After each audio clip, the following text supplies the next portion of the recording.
assuntos ligados ao universo mais masculino.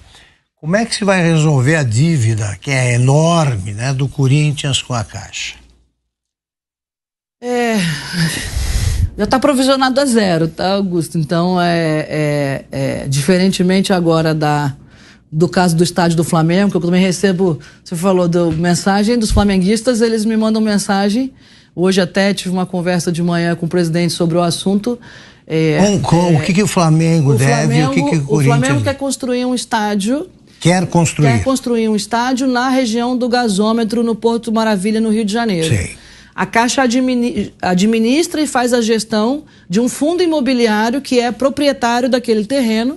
Então existe um interesse do Flamengo em estar fazendo alguma transação imobiliária para que a gente venda o terreno para eles e eles construam o estádio lá. Você acha que é uma boa ideia? Eu pedi os estudos, hoje até de manhã conversei com o presidente sobre isso, ele me perguntou. Eu pedi estudos de viabilidade técnica e financeira dentro da governança do banco.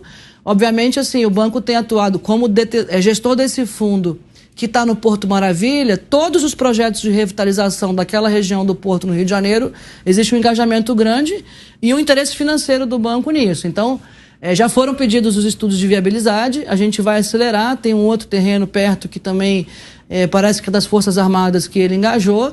Eu recebi junto com meus vice-presidentes, o presidente do Flamengo e alguns assessores na semana passada.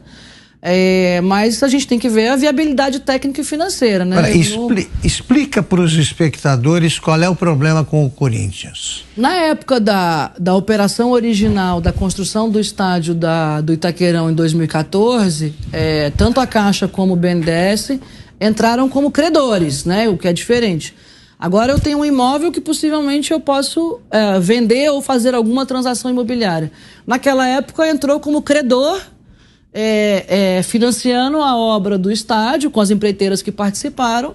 Essas operações não foram pagas, então hoje estão provisionadas a zero no balanço. Nada fica provisionado a zero, para quem vamos supor, eram 2 bilhões de reais que foram emprestados, não foram pagos, aí você vai entrando em atraso, você entra em classificação de risco, até que chega uma hora que você marca a zero, você fala, não espero mais nada, mas ainda assim você atua para reestruturar essa dívida. Então, a equipe lá de finanças da Caixa vem atuado com muito afinco nisso, né, no maior interesse público, e agora vai sair uma operação de reestruturação, se não me engano foi comunicada hoje, para que a gente reforce as garantias, e aí trazendo garantias envolvendo a bilheteria do estádio, a venda dos direitos de transmissão dos jogos, a cessão de alguns jogadores, para que a gente reforce as garantias e recupere esses recursos. Então, é uma operação que vem transitando desde 2014, aliás, antes de 2014, né, que foi quando teve a Copa,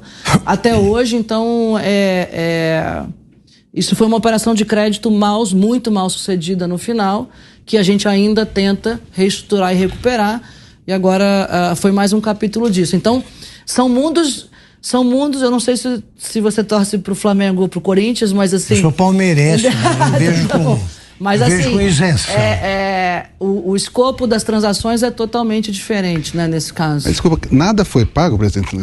O Corinthians não pagou um tostão do empréstimo? Está recuperando. Agora a gente reforçou as garantias, e aí quando você pega a garantia na bilheteria do estádio, etc., começa a criar um fluxo de amortização.